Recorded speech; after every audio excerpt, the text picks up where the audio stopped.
Students, welcome back to my channel. कैसे हो आप सब? उम्मीद करती हूँ बेटा सभी अच्छे होंगे और अपना ख्याल भी रख रहे होंगे।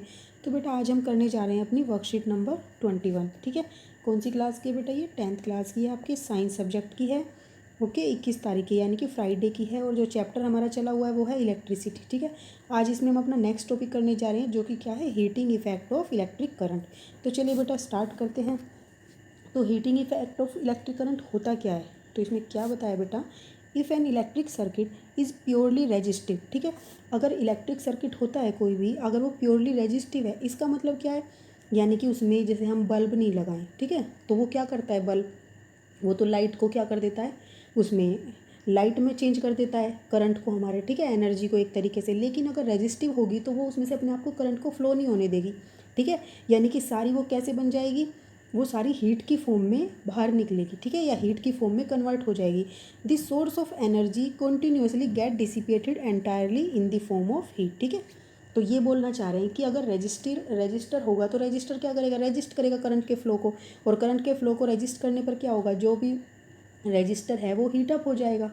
ठीक है, या जो भी हमने लगाए हैं सर्किट में कंपोनेंट्स वो सब हीटअप हो जाएंगे। ठीक है, और इसी को हम क्या बोलते हैं, this is known as the heating effect of current. यही हमारा क्या होता है, हीटिंग इफेक्ट ऑफ करंट। जैसे कि हम प्रेस वगैरह लेते हैं तो उसमें बेटा हमने एक रेजिस्टिव तरीके से एक प्लेट नीचे लगाई होती है जो कि क्या करती है, वो ग्लो नहीं करती है, कुछ और नहीं करती उसमें, वो सिर्फ क्या करती है, हीट में कन्वर्ट कर देती है जितना भी करंट फ्लो करता है। ठीक है, मतलब कि उसको फ्लो होने से रोकती है, तो इसकी वजह से वो हीटअप हो जाती है।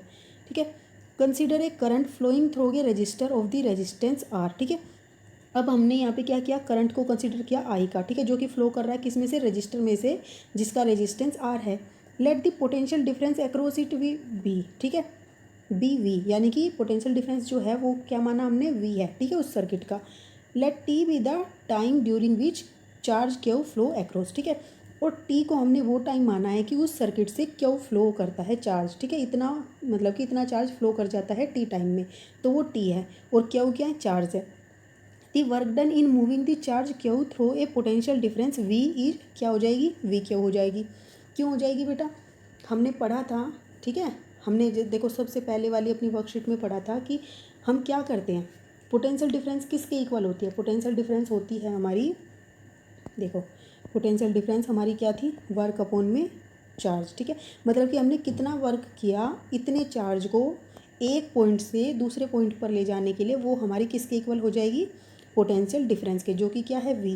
तो यहीं से ही बेटा इन्होंने क्या निकाला है कि वर्क डन जो होगा moving charge through 1.2 second point कितने के बराबर हो जाएगा बेटा, वी के ओके। ठीक है, क्योंकि हमारा फॉर्मूला क्या था, P equal to W by Q. ठीक है, तो डब्लू इधर लिया हो तो क्या हो गया, वी क्यू आ गया।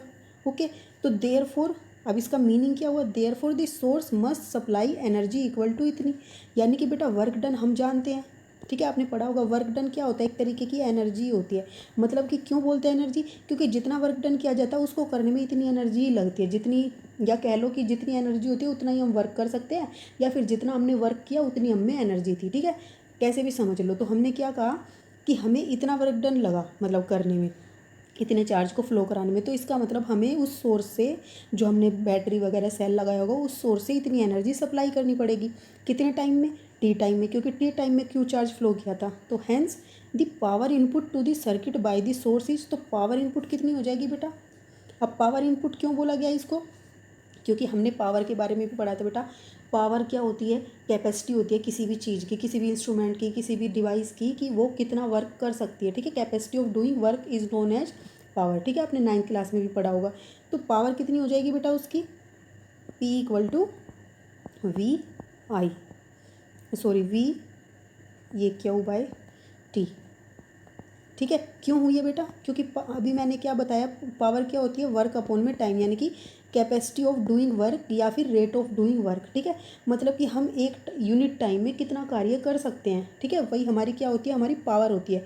तुमसे कोई देखो, तुम्हारा फ्रेंड और तुम हो, तुम 1 मिनट में कितना दौड़ सकते हो और वो 1 मिनट में कितनी दूरी तक दौड़ सकता है, ये तुम्हारी कैपेसिटी हो गई, ये तुम्हारी पावर हो गई। ठीक है, तो इसी तरीके से ये वर्क इतने टाइम में हुआ तो वो उसकी पावर बना देगा। ठीक है, तो अब यहाँ पर क्या कर सकते हैं हम, डब्लू की जगह पर पी था, P equal to W by Q. बेटा वीडियो लंबी जरूर हो जाती है, लेकिन मैं इन्फॉर्मेटिव बनाती हूँ ताकि आपको अच्छे से समझ आए, कंसेप्ट समझना जरूरी है। ठीक है, तो ये मत सोचा करो कि वीडियो ज़्यादा लंबी है, कंसेप्ट समझोगे तो फिर आपको आगे बहुत आसानी होगी, फिर आप फटाक से ऐसे करोगे, कोई भी क्वेश्चन हुए, कंसेप्ट हुए, ईजिली कर लोगे।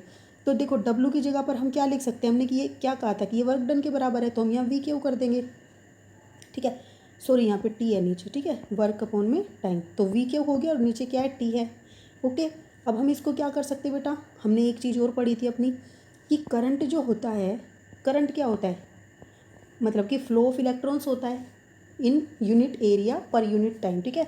Flow of electron per unit area per unit time, यानी कि एक यूनिट टाइम में एक यूनिट एरिया से कितना करंट फ्लो किया, तो यानी कि क्या बन गया था हमारा Q/T, ये हमारा करंट बन गया था। तो हम यहाँ पर ये पुट कर सकते हैं, ठीक है। तो हमारी पावर क्या बन जाएगी बेटा, VI, ठीक है, इसके बराबर हमारी ये पावर आ जाएगी। ओके, ये कंसेप्ट समझ आ गया होगा सारा।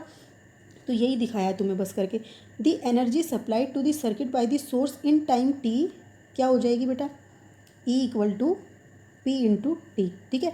तो अब यहाँ पर क्या बोला गया बेटा कि एनर्जी जो होती है हमारी सप्लाई की जाती है सर्किट को, वो क्या है, पावर इनटू में टाइम होती है, ठीक है। पावर इनटू में टाइम क्यों हुई है बेटा ये, क्योंकि हमने क्या कहा था, पावर क्या होती है, वर्क अपॉन में टाइम होती है, और वर्क को ही हम एनर्जी भी बोलते हैं, मैंने अभी बोला था, ठीक है। तो हम क्या कह सकते हैं, एनर्जी किसके बराबर हो गई, इसको इधर ले जाओ, P × T। तो एक फॉर्मूला ये भी बनता है कि एनर्जी किसके बराबर होगी, पावर इनटू में टाइम, यानी कि किसी की कितनी पावर है और वो कितनी देर तक काम कर रहा है, तो उसका मतलब उसने उतनी एनर्जी खर्च की है, ठीक है। तो ये फॉर्मूला आ गया। अब यहाँ पर हम क्या कर सकते हैं, P की वैल्यू पुट कर सकते हैं यहाँ से VI, तो VI पुट करेंगे तो क्या आ गया बेटा, VIT, ठीक है। ये फॉर्मूला यहाँ से बन गया। अब बेटा since energy is equivalent to the heat produce, therefore, देखो बेटा हमने क्या कहा, एनर्जी इतनी चाहिएगी, और बेटा वो जो भी एनर्जी हमने लगाई, ठीक है, वो किस में कन्वर्ट हो गई, क्योंकि रेजिस्टिव था तो वो हीट में कन्वर्ट हो गई। तो जितनी भी एनर्जी थी वो सारी की सारी किस में कन्वर्ट हो गई, हीट में। तो क्या कह सकते हैं हम, हीट क्या है, एनर्जी किसके बराबर है, हीट के ही बराबर है, तो हम ये लिख सकते हैं, ठीक है। तो यहाँ पर बेटा E की वैल्यू पुट कर देंगे तो हमारा पास क्या आ जाएगा, VLT, जो कि ये दिखाया हुआ है। ओके, तो हम ऐसे कर सकते हैं, ठीक। कंसेप्ट समझना है अच्छे से, ना समझ आए तो दोबारा से भी समझ लेना, वैसे इतना डिफिकल्ट है नहीं अगर आप ध्यान से सुनोगे तो बेटा यहाँ से हमारा देखो ये आ गया फॉर्मूला, यहाँ से हम क्या निकाल सकते हैं, H = I, देखो V क्या होता है, IR होता है, ठीक है। तो IR की वैल्यू पुट करेंगे तो क्या हो जाएगा, एक I पहले से ही था यहाँ पर, तो I² हो जाएगा, ठीक है, और R आ जाएगा, और टाइम भी पहले से ही था, तो ये हमारे पास क्या आ गया, हीट का फॉर्मूला आ गया, ठीक है। और ये किसके थ्रू आया, ओम्स लॉ को यूज करके, और यही क्या जाना जाता है किस नाम से बेटा, जूल्स लॉ ऑफ हीटिंग, ठीक है, इसको बोलते हैं हम जूल्स लॉ ऑफ हीटिंग। तो जूल्स लॉ ऑफ हीटिंग का मतलब क्या हो बेटा, क्या स्टेट करता है, ये क्या डिफाइन करता है, Joule's law of heating, it states that the heat produce in a register is directly proportional to the square of current, यानी कि हीट क्या है, डायरेक्टली प्रोपोर्शनल है स्क्वायर ऑफ करंट के, जो कि हम ऊपर फॉर्मूले देखा था फॉर्मूले में, ठीक है। ऐसे ही बेटा हीट किसके डायरेक्टली प्रोपोर्शनल है, रेजिस्टेंस के भी, ठीक है, उस सर्किट में कितना रेजिस्टेंस है, ठीक है, उस पर्टिकुलर टाइम पे उस जितना भी करंट दिया गया है उस करंट के लिए पर्टिकुलर टाइम पर कितना करंट मतलब कि रेजिस्टेंस है, उसके भी डायरेक्टली प्रोपोर्शनल है, ठीक है। और डायरेक्टली प्रोपोर्शनल है टाइम के भी, ठीक है। तो टाइम के भी क्या हो गया, डायरेक्टली प्रोपोर्शनल हो गया, कौन सा time, for which the current flow through the conductor, मतलब जितने टाइम के लिए करंट फ्लो हुआ उस कंडक्टर से उतने टाइम के भी डायरेक्टली प्रोपोर्शनल है। तो हम इन सबको कंबाइन करके क्या लिख सकते हैं, H = I²RT, ठीक है। तो ये हमारा फॉर्मूला है जूल्स लॉ ऑफ हीटिंग का, यहाँ से डिराइव कर सकते हैं हम। अब बेटा नीचे क्या है, इलेक्ट्रिक पावर के बारे में बात कर रहे हैं, ठीक है। अभी मैंने बात बताई थी कि पावर क्या होती है बेटा, कैपेसिटी ऑफ डूइंग वर्क होती है। अब एक बात इसको ऐसे समझो कि कैपेसिटी ऑफ डूइंग वर्क बोलो या फिर कंज्यूम बोलो, कि कितनी तुमने एनर्जी को कंज्यूम किया है वो बोल लो, या फिर तुम क्या कह लो, कैपेसिटी ऑफ डूइंग वर्क, ठीक है, या एनर्जी ऑफ डूइंग वर्क, कि तुम्हारे पास कितनी एनर्जी है काम करने के लिए, या फिर तुमने कितनी एनर्जी खर्च कर दी किसी काम को करने के लिए, ठीक है। तो रेट ऑफ डूइंग वर्क या रेट ऑफ कंजप्शन, ठीक है, ऑफ द एनर्जी, तो ये दोनों ही क्या होती हैं, इलेक्ट्रिक पावर होती है, ठीक है। तो the rate at which electric energy is consumed और डिसिपिएटेड, ठीक है, इन इलेक्ट्रिक सर्किट, तो वो क्या बन जाएगी, पावर बन जाएगी, वो पावर कहलाती है। इस लाइन को तुम ऐसे समझो, रेट ऑफ डूइंग वर्क क्या होती है, पावर होती है, ठीक है। और पावर हमने अभी जानी थी बेटा, किसके बराबर निकाली थी हमने ऊपर ही, P = VI की हमने यहाँ से निकाल ली थी, ठीक है। तो वो हम यहाँ पे यूज कर सकते हैं, ठीक है। तो इसलिए हमारी पावर क्या हो गई, P इक्वल टू वी आई भी हो गई। अब यहाँ पे हम V की वैल्यू फिर से पुट कर देंगे, V equal to I R, तो ये क्या आ गया V स्क्वेयर बाय आर, ठीक है। और SI यूनिट क्या होगी बेटा, पावर की वोट, ओके। और बेटा 1 वोट जो होती है वो किसके बराबर होती है, देखो यहाँ पर P इक्वल टू वी आई था तो वोल्ट, ठीक है, V की क्या है वोल्ट हो गई, और I की करंट की क्या है एम्पियर, तो 1 वोट किसके बराबर हो गई, वोल्ट, 1 वोल्ट इंटू 1 एम्पियर के बराबर है 1 वोट। ये यूनिट पूछी जाती है तो इनको याद कर लेना। अब बेटा जो ये 1 वोट है, ठीक है, हम घरों में भी जो हम यूज करते हैं, पावर जो आती है, हम बोलते हैं कि पावर कट हो गई, ये हो गया, तो वो पावर यही वाली होती है, ठीक है। तो हम वोट में बात नहीं करते वहाँ पे, ठीक है, हम यूनिट में बात करते कि इतने यूनिट बिल आया, इतने यूनिट, क्यों, क्योंकि जो वोट जो होती है बेटा वो छोटी यूनिट होती है, ठीक है। जैसे अब मान लो तुम पूरा दिन होता है 1 घंटे में, मतलब कि एक दिन में कितने घंटे होते हैं, 24 घंटे, लेकिन 24 घंटे की बजाय बेटा सेकंड भी तो होती है। लेकिन आप अगर ऐसे बात करोगे सेकंड के हिसाब से, 1 घंटा हुआ तब कहोगे कि 60 से, मतलब कि मिनट हो गए 60 मिनट, ठीक है। और नहीं तो हो सके तो आप सेकंडों में बात करोगे तो 3600 बोल दोगे, ठीक है। तो ऐसे अगर करोगे फिर 2 घंटे की, अगर हर घंटे आप ऐसे करोगे तो आपके लिए डिफ़िकल्टी हो जाएगी, ठीक है, क्योंकि मेजर करना उतना, क्योंकि जो आपको मेज़र करना है वो तो क्वांटिटी बड़ी है और यूनिट छोटी है उसको मेज़र करने के लिए। तो इसके लिए बेटा हमने एक कमर्शियल यूनिट निकाली इलेक्ट्रिकल एनर्जी को, मतलब कि मेज़र करने के लिए, ठीक है, जो कि क्या है, किलोवाट आवर, ठीक है। अब ये किलोवाट आवर क्या है, 1 किलोवाट आवर जो है ये इसके बराबर है, ये हमने निकाल लिया कि ये जो इतनी किलोवाट आवर है वो कितने के बराबर होगी, इतने जूल के बराबर होगी, ठीक है। तो और इतने जूल को हमने क्या बोला, 1 यूनिट, यानी कि जब हमारे घर में इतने जूल की एनर्जी खर्च हो जाती है या इतनी पावर हम यूज कर लेते हैं तो वो 1 यूनिट हमारे उसमें मीटर में दिखाई देती है हमें, ठीक है, तो वो होती है 1 यूनिट, ठीक है। अब आगे से घर में कहोगे 1 यूनिट मतलब इलेक्ट्रिकल एनर्जी तुमने यूज कर ली, तो इसका मतलब तुमने कितनी एनर्जी यूज कर ली या कितनी पावर कंज्यूम कर ली, 1 किलोवाट आवर, ठीक है। अब बेटा इनका रिलेशनशिप क्या है, किस किस का, कमर्शियल यूनिट का और एसआई यूनिट ऑफ एनर्जी, इन दोनों का क्या है, ठीक है। तो 1 किलोवाट आवर को हम कैसे लिख सकते हैं, किलो को 1000 लिख सकते हैं, वाट का वाट आ गया, और आर में कितनी सेकंड्स होती हैं बेटा, 3600 सेकंड्स होते हैं, ठीक है। तो इन दोनों को हम इस तरीके से मल्टीप्लाई करके और सोल्व करके ये निकाल लेते हैं यूनिट, जो हमने यहाँ बोला था ना कि 1 किलोवाट आवर इतने जूल के बराबर होता है, तो वो इस तरीके से होता है, यहाँ से निकालते हैं उसको, ठीक है। तो ये यूनिट भी याद करना, ये भी डायरेक्ट पूछी जाती है आपसे। अब नीचे बेटा तुमने एक क्वेश्चन दिया है, ठीक है, an electric bulb is connected to a 220 volt generator, ठीक है, एक बल्ब है उसको कनेक्ट किया गया है 220 वोल्ट के जनरेटर से, ठीक है, यानी कि वोल्टेज कितनी हो गई 220, करंट क्या फ्लो हो रहा है बेटा 0.50 एम्पियर, ओके। अब what is the power of the bulb, तो बेटा पावर निकालनी है, तुम सबसे पहले क्या सोचोगे, दिया क्या है, वोल्ट दी हुई है और करंट दिया हुआ है, तो पावर तो हमारी इसी के बराबर होती है, तो दोनों को क्या करोगे, मल्टीप्लाई कर दोगे, ठीक है। और लेकिन यूनिट देखनी है दोनों की बड़ा सही है या नहीं, क्योंकि पावर की यूनिट क्या थी हमने भी पढ़ा था 1 वोल्ट इंटू में 1 एम्पियर, तो दोनों यही हैं, तो बस इसको मल्टीप्लाई करो सीधा और आपकी क्या आ जाएगी, जूल पर सेकंड बोलो या वाट बोलो, ठीक है, 1, ठीक है, 110 वाट आपकी आ जाएगी कि इतनी जो है पावर बल्ब की है, ठीक है। जैसे आप जाते हो दुकानों पर बोलते हो कि इतने वाट का बल्ब दे दो, उसका मतलब क्या होता है कि उसमें से अगर इतनी वोल्ट की मतलब कि वोल्टेज होगी उसमें से सप्लाई कराएंगे तो इतना करंट फ्लो होगा उसमें से, ठीक है। अब बेटा यहाँ पर एक कंसेप्ट दिया है आपका, application of heating effect of electric current, ठीक है।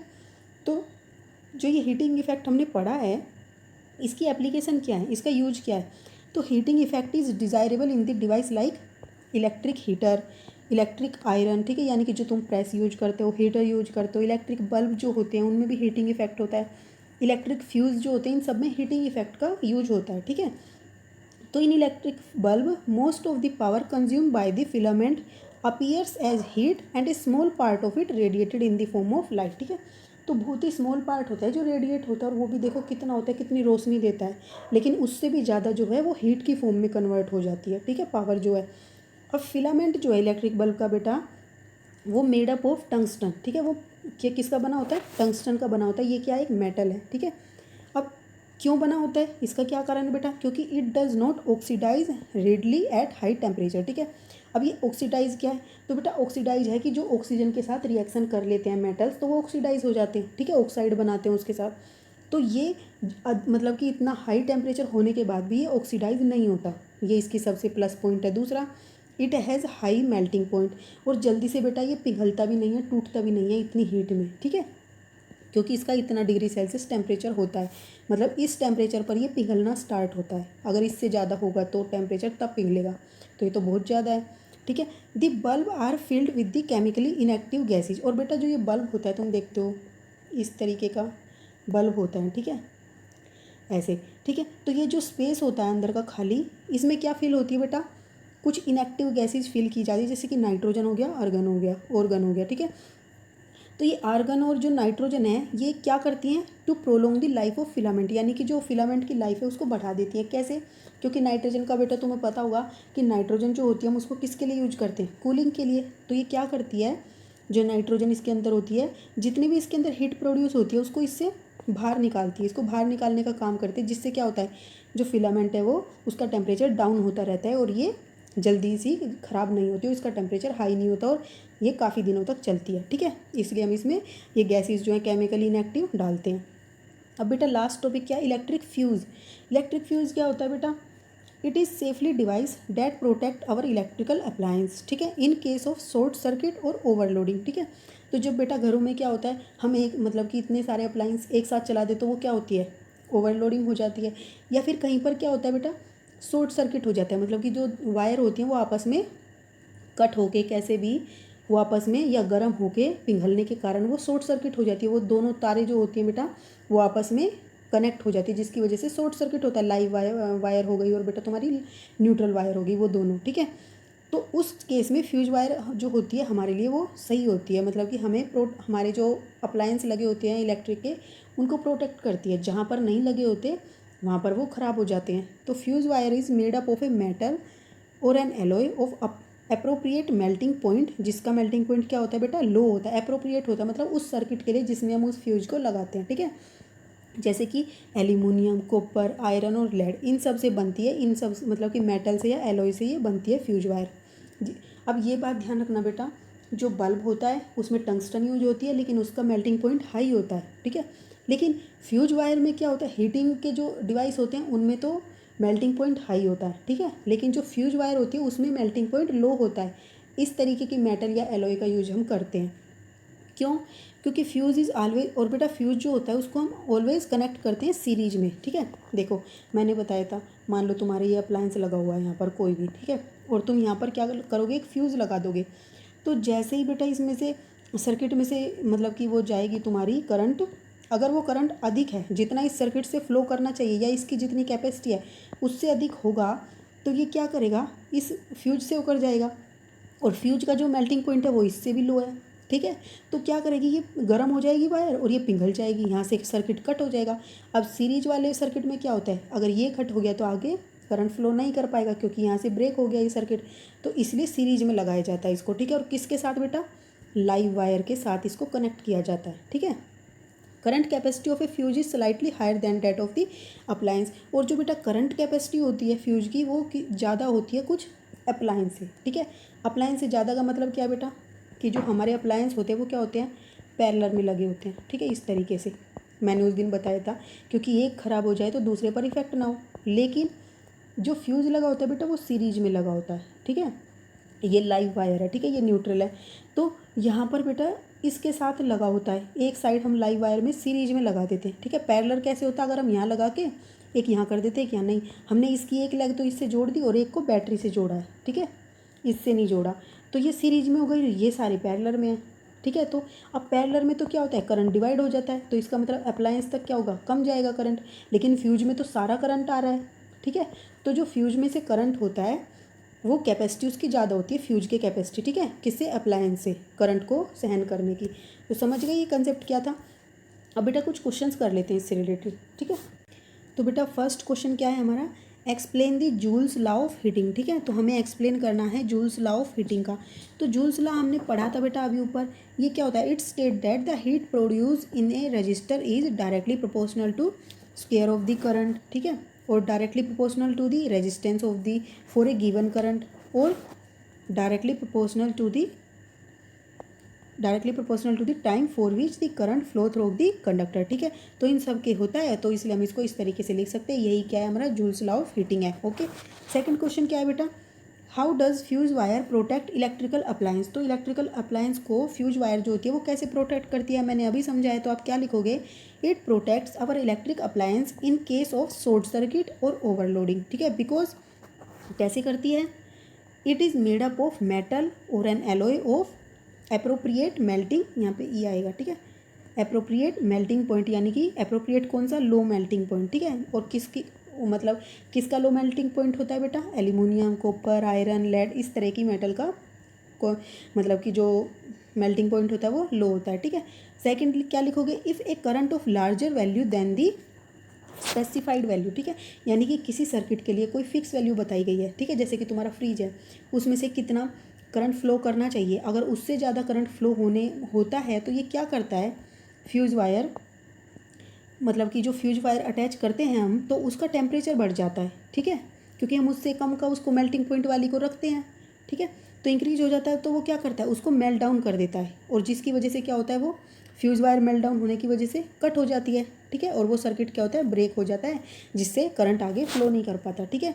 और फ्यूज़ वायर को क्या करते हैं बेटा, fuse wire is always connected in series so that if fuse wire is melt then circuit become open and current does not flow further in the circuit and thus in such a way fuse protect our electric appliance। और इस तरीके से जो fuse होता है हमारी electric appliance को मतलब कि ख़राब होने से बचाता है, ठीक है। अब नेक्स्ट क्वेश्चन क्या है बेटा आपका, why is the tungsten use almost exclusively for the filament of electric lamp, ठीक है। तो जो टंगस्टन होती है हम उसको क्यों यूज करते हैं, मतलब कि केवल और केवल टंगस्टन को ही क्यों यूज करते हैं फिलामेंट के लिए, लैम्प के। तो किस लिए करते हैं बेटा, क्योंकि वो फिलामेंट जो होती है ऑफ टंगस्टन की does not oxidise readily at high temperature, high temperature पर भी ये ऑक्सीजन से रिएक्शन करके ऑक्सीडाइज नहीं होती, ओके। दूसरा, it has high melting point, ठीक है, इतना। So even higher production of heat in the circuit या filament does not melt easily, ठीक है, और वो फिलामेंट मेल्ट नहीं होती, ठीक है, इतनी मतलब कि ज़्यादा हीट होने के बावजूद भी। That's why the tungsten is use almost exclusively for the filament of electric lamp, okay, इसीलिए हम इसको यूज करते हैं। अब फोर्थ क्वेश्चन क्या है बेटा आपका, कि a fuse wire is connected to a live wire, ये सही है या गलत, तो हमने बेटा ऊपर पढ़ा था तो ये सही है, ठीक है। अब फिफ्थ क्वेश्चन क्या है बेटा, विच यूज़ मोर एनर्जी, कौन सबसे ज़्यादा एनर्जी यूज करेगा, a 250 watt TV set in 1 hour और a 1200 watt toaster in 10 minute, ठीक है। तो इन दोनों में से कौन सबसे ज़्यादा एनर्जी को कंज्यूम करेगा, तो कौन करेगा बेटा, गिवन लिखोगे सबसे पहले कि क्या क्या दिया गया है। फॉर टीवी सेट पावर कितनी दी गई है बेटा, 250 वोट की, टाइम कितना दिया गया है 1 आवर का, ठीक है।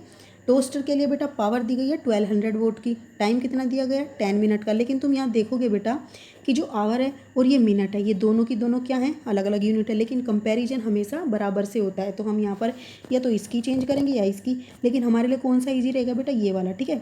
तो हम इसको कर लेते हैं, तो 10/60 करके इसको आर में चेंज कर लेते हैं, ओके। इससे हमारी कैलकुलेशन आसान हो जाएगी, करने को तो हम उसको क्या नाम है मिनट में कर सकते थे, लेकिन उससे कैलकुलेशन बड़ी हो जाती, ओके। अब फाइंड आउट क्या करना है बेटा, विच कंज्यूम मोर एनर्जी, यानी कि हमें ई निकालना है, ठीक है। अब बेटा ई निकालना है और हमें पी टी दिया हुआ है, तो हम जानते हैं एनर्जी क्या होती है, पावर इनटू टाइम होती है, ठीक है। तो यहाँ से क्या निकालोगे, टीवी की एनर्जी निकाल लोगे, कितनी हो गई, इसको मल्टीप्लाई करके 250 वॉट आवर आ गई, ठीक है, यानी कि 250 जूल आ गई। ऐसे ही टोस्टर की आ जाएगी बेटा कितनी, 200 जूल आ जाएगी, ओके। तो इस तरीके से अब तुम देख रहे होंगे इन दोनों में से किसकी सबसे ज़्यादा एनर्जी कंज्यूम हुई है, किस में, तो ये हुई है टीवी में, ठीक है। Thus we can say that the TV consume more energy than the toaster, okay. तो इस तरीके से हमें ये क्वेश्चंस करने थे, उम्मीद करती हूँ आपको समझ आए होंगे। और जो बेटा अपना नेक्स्ट टॉपिक होगा हम अपनी नेक्स्ट वीडियो में करेंगे, तो तब तक के लिए ऐसे ही हंसते रहिए, मुस्कुराते रहिए, पढ़ते रहिए और आगे बढ़ते रहिए। Thank you.